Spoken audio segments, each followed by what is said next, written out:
Hi, welcome to TheDoorTalks. Today we're going to review some sort of Halloween scary film. Supposedly the scariest film ever made, or that was its sort of tagline for a long time. I'll be honest, I was very reluctant to watch this. I wasn't looking forward to it. We've both seen it. I saw it when I was about 9. I saw it when I was very young. I think maybe a little bit older than that, but I was in and out of the thing. It was on at a party, and it's like, oh! Obviously, now watching it, you kind of think that's a bit silly. Not too bad, really, yeah. Set in 1973. Is it set in there? Probably. Well, yeah, I think it's just current day from when it came out. Old priest, that's what I'm going to call him. I think Priest Maron. Yeah, we'll just do old priest and goes young priest. Goes and finds a weird statue, a weird totem sort of thing. Yeah, a little head. And then, but it doesn't fit a bit. The totems all were there, but they didn't really feel like they linked up. So I'm going to actually forget about the totem for a minute, because they didn't actually link up at all. They were just sort of seen. It was like something that they wanted to put in there, but they didn't. Yeah, I'll be honest. My favourite part of the movie was him being over there. I would have quite liked more of him just being. Obviously, it was a bit odd. Like he wasn't doing anything. No, but it was more the kind of mood and I'm going to bang on about the sound loads as I've done it. You love the sound, but it was very like just disorientating.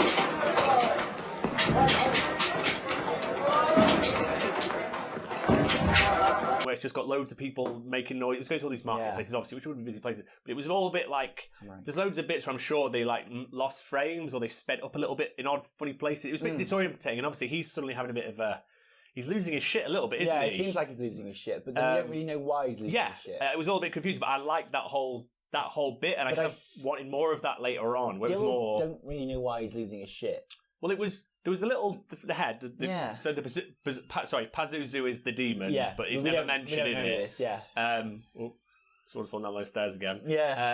So he sees the Pazuzu statue. And then he finds. I'm assuming it's a Pazuzu. Well, I don't know. It doesn't. But then he goes and finds Pazuzu, and then sees it, and then it's sort of like you think, oh right, so he's going to bring it over. But then he's got that necklace thing. Yeah, but then the necklace thing... like a sovereign always thing on it. Who gave that necklace thing...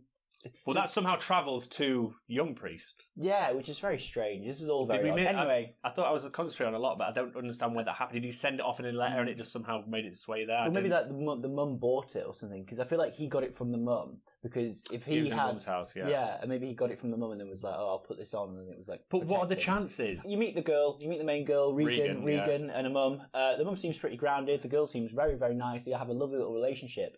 And then the girl starts turning into like a bit of a piece of shit, really. Yeah. She starts becoming incredibly horny. Yeah. She's beating people up.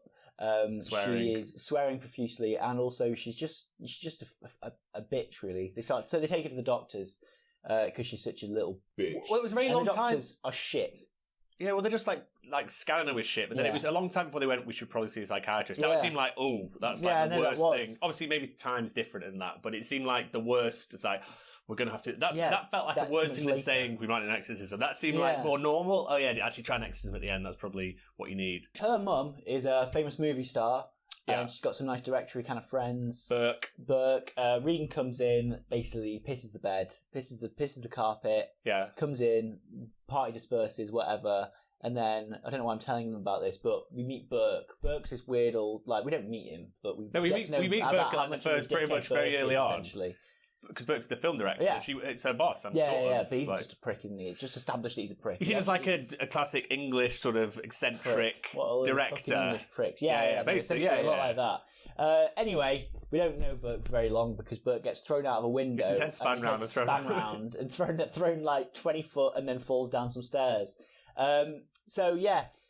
And then this detective starts sniffing around. Anyway, that's where you meet the detective. Yeah, because I had no memory of that storyline, but the murder. But actually, that's sort of when you're a 9-year-old, you didn't realise. No, but because it really scared me. You tend to remember, like, it kind of ingrains the film. You go, because you didn't see the head around there. No, exactly. So obviously, it must have just like passed me by. But that's really like the reason the detective gets involved is more a murder. It's a murder case. I feel like that's sort of left out. I mean, obviously, like the detective didn't really have to keep going around. Like it was weird, all the connections that were going on with like between all the cast. So many priests, just all like there were lots of rubbing priests. Shoulders every 2 seconds was a priest. Oh, you know so and so. If you want to meet priests your own age, listen in on the latest gossip, or simply have a bit of a laugh. Then call Priest Chatback. Time's come to actually bring in a priest. Well, yeah, sort of. So you've got Regan having all her shit, and then you've got sort of parallel. You've got the young priest man, where he's called. It's not going well for Regan. Yeah, and then you got young priest man, whose mum's sort of going a bit. Yeah. Well, I don't really. It doesn't seem like she's like got dementia, but she's obviously very old and ill. I don't think she does have dementia. I think his brother just sticks her in the madhouse. He's just a fucking twat. Yeah, he just went, oh, I can't be arsed dealing with it, and I don't want to pay for a fucking hospital. Let's just pop her in there. Which she somehow is cheaper. I suppose it's not a good because obviously place, no one was there to take care of her. So yeah, she just strapped to a bed. Just put her in the mental case. And then it skips through time quite a bit because then literally the next scene you find out his mum's died and he wasn't there because he took her back home and she died in her apartment. So then that's sort of obviously then that interlinks later on when Regan somehow knows. That was quite good though. Like obviously it gave the guy like I don't know. You didn't want all the people to be completely bulletproof, not bulletproof, but obviously, but like you wanted each of them to have like their own little weakness. So the demon Regan or Pazuzu could get in there. Because with the main priest guy, the old priest guy, because I thought he'd be more.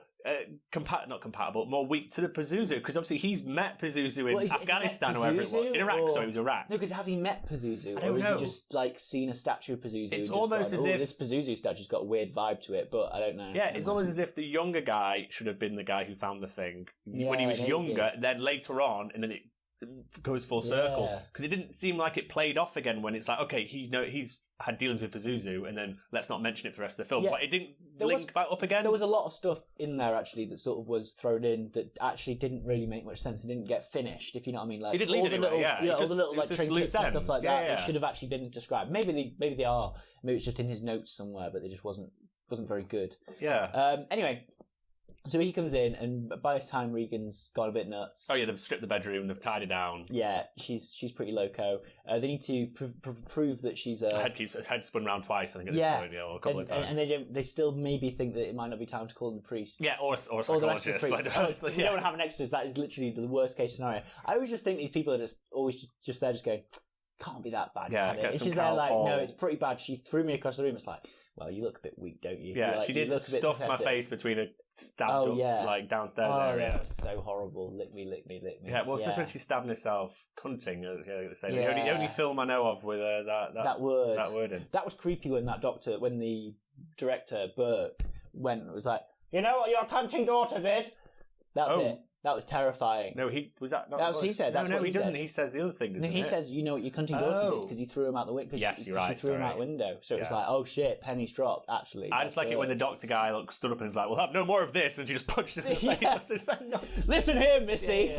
You won't be speaking to me like this anymore. Bosh. So they bring in the old priest, and the old priest basically comes. Actually a young bloke priest with the makeup. Yeah, it feels like it shouldn't be called The Exorcist. Exorcist, the double. No, I don't feel like it should be called that in any way. It should just be called the priest. The priest who kills himself to save everything, because the exorcism doesn't work by the looks of things. Really, if you think about it, it feels like he's like, take me, Maybe. and he just jumps inside. We're jumping ahead. Anyway, the old prime priest gets murdered by Pazuzu after one pretty successful looking exorcism. Yeah, she basically goes to sleep. She basically goes to sleep, and then she snaps his neck, and then she's laughing, and then young priest starts pounding the shit out of her. Because he's a boxer. He's very he is a boxer. I mean, I'm very surprised that Regan's not just got like a face like smashed in the end of it. Anyway, so he goes, take me. He becomes Pazuzu because she pulls a little necklace off, which is not explained in any way, shape, or form. But it's somehow protected. And then he jumps like 50 foot out the window and then falls down. It's a good 10-meter jump and then down. And then down, yeah. Anyway, and then he kills himself and he's just dead and he's got Pazuzu inside him. So Pazuzu's gone. Again, a thing I didn't remember, which I thought was quite sad, was when he was at the bottom of the stairs and he was holding onto his mate's hand. Oh, that was quite sad. Yeah, so he gave him the last rites. Yeah. But obviously, at the time, it was a faith. He proved his faith, if you know what I mean. Yeah. Because he'd lost his faith previously, and then obviously that was him sort of affirming his faith and sort of wanting to be read the last final rites inside. I think Pazuzu, maybe if he died. I think Pazuzu's like, Pazuzu's dead, so that's why. He said resets. That's why young priest was like, "How long have you been there for? Why are you doing this to her?" And he said, "I'm going to do it until she's dead. Yeah. Until her body's rotting in the ground." Yeah. Pazuzu.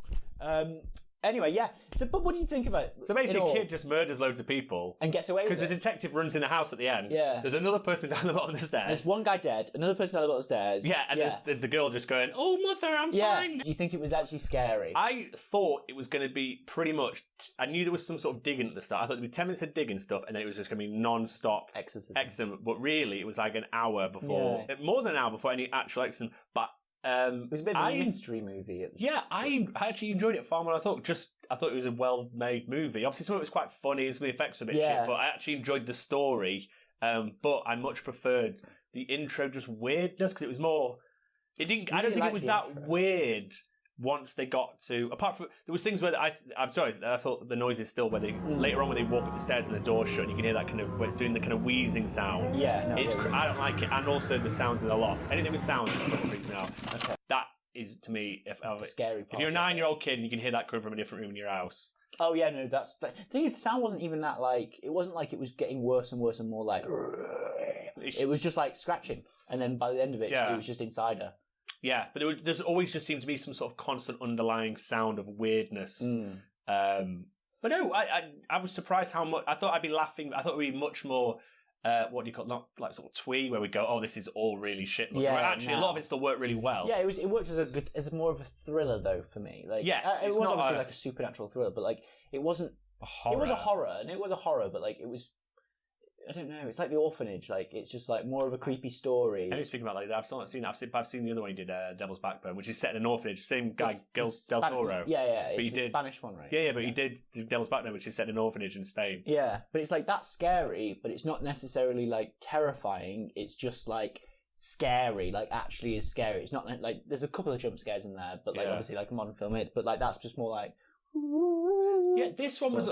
Because I keep watching all these old. I'm obsessed with like the old BBC like ghost stories for Christmas and shit. This to me, you could have cut a little few scenes and it would have been. Here's a scary story about the Exorcist, like, and because there's not that much violence. It's more the swearing and the cunting.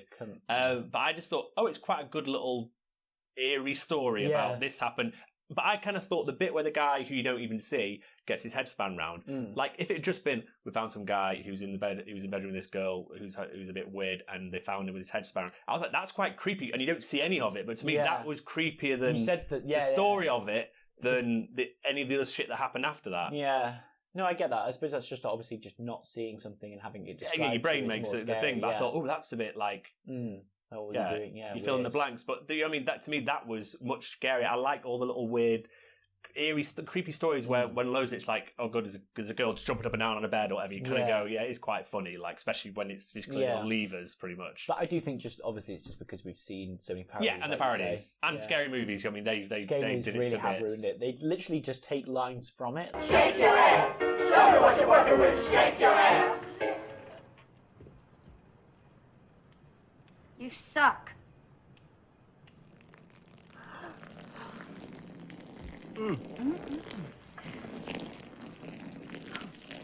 I enjoyed it. I thought it was good. As I say, like it wasn't terrifying, and I was very nervous about watching it. I really was. I was thinking how I'm going to walk home tonight after watching it. But actually, I think I'm going to be completely fine. Yeah. And I'm just sort of going to be like, oh, that was weird. Pazuzu. We've said Pazuzu 1,000 times. Scores-wise... Oh, I'm not even... Do you know what? I didn't think about it, really, but I'm going to give it a 6. I was going to say, it's definitely more than a 5.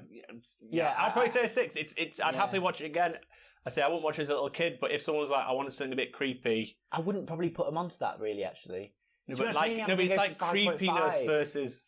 I'm sorry, I'm dropping mine, if you don't mind. No, I'm not. 6. No, I've said 6. I've said 6. It's because it was good in places and it was interesting, but the storylines, the threads didn't link up, unfortunately. And I'd like to see more about it, but like, I don't feel like I should have to watch more about it just to understand more. No, but it was... But I think all the little storylines, even if they didn't necessarily go somewhere, I enjoyed the story. Like, I was interested. I wasn't like, oh, this storyline's shit. I hope it goes somewhere. I was like, oh, I'm actually interested. And when it didn't all fit, maybe they did fit and it's just gone over our fucking heads. Maybe. But I actually enjoyed, there wasn't a bit where I was like, oh, we're back with this fucking character. Like, I enjoyed all the and we didn't see the old priest for a long time throughout the middle of it. And it would be nice to sort of check back up on him, maybe. He'd, like, storm through the door and go, oi, fucking Pazuzu. Because then it would make I've seen you before, Pazuzu. But it just seemed like he had no idea like about anything at all. That first priest should have almost been just someone completely fucking different. Like either been the younger guy in his younger days, or just someone, because it didn't seem to connect again. Also, it's like, what's the point? We've mildly not discussed Max von Schneider's whatever. Well, I sort of mentioned a little bit earlier, but yeah, he's aged. Face. I think he's in his 40s or late 40s, and he's meant to look about 70. But he was acting like he was in his mid 40s. Yeah. But then acting like an old person being in his mid 40s was weird. But again, the lighting and things, I don't think it was. Some of it was a bit funny, but I don't think it was that bad. You see, he looks so white as well. Yeah. He looked crazy Actually, white. the most pale. To me, the most distressing thing of the whole fucking thing was when they're putting that thing in her neck. Oh yeah, and the blood's just going like, and he's like trying to screw the thing back on. That's obviously just a thing that happens. As well. But it's just like screw it. He's got like, I'll take that off, and the guy's like trying to like fixing a bicycle pump or whatever, fixing a bicycle thing. Like that must have terrified people going to ECGs or whatever. Oh yeah, mate. Soundtrack also banging, like the Tube the Bells bit. I fucking love that song anyway. So I'm always listening to a bit of that. But no, it was good. It was Halloween. It's the creepiest thing we've watched anyway. Let's put it that way. Yeah, I think you're right there. I think you're definitely right there. Next, I want to watch The Omen. Yes, as a scary I put The Omen in this, or like in this, and The Shining, so we're all in the same kind of. I know they're different. Far too many times. I love it though. Yeah. Doctor Sleep. Yes. I'm not very interested in that. Yeah, I'm not very interested in it. But no, I definitely want to rewatch The Omen. Yeah, that's cool. Not the glass. The glass. You've seen The Omen, haven't you? Yeah, but which bit? The big sheet of glass that cuts the guy's head off. Oh God, yeah. It's like one sheet. It's like it's cut very well. So it just cuts head off. But then also the bit with the bit with the leg with the spike, and then the bit with I'm climbing. He's climbing. I've stepped on a thing. Yeah, it is like that actually. And the dogs, there's random dogs staying. Yeah. Anyway, sorry, we'll try and do more scary things, but not this Halloween. Next Halloween, maybe. Next Halloween, you got to wait a year. Yeah. Enjoy that. Hey, thanks for watching. Thank Pazuzu. You very much. Pazuzu. All hail Pazuzu. All hail Pazuzu. La, la, la. Here's James Earl Jones dressed as a grasshopper.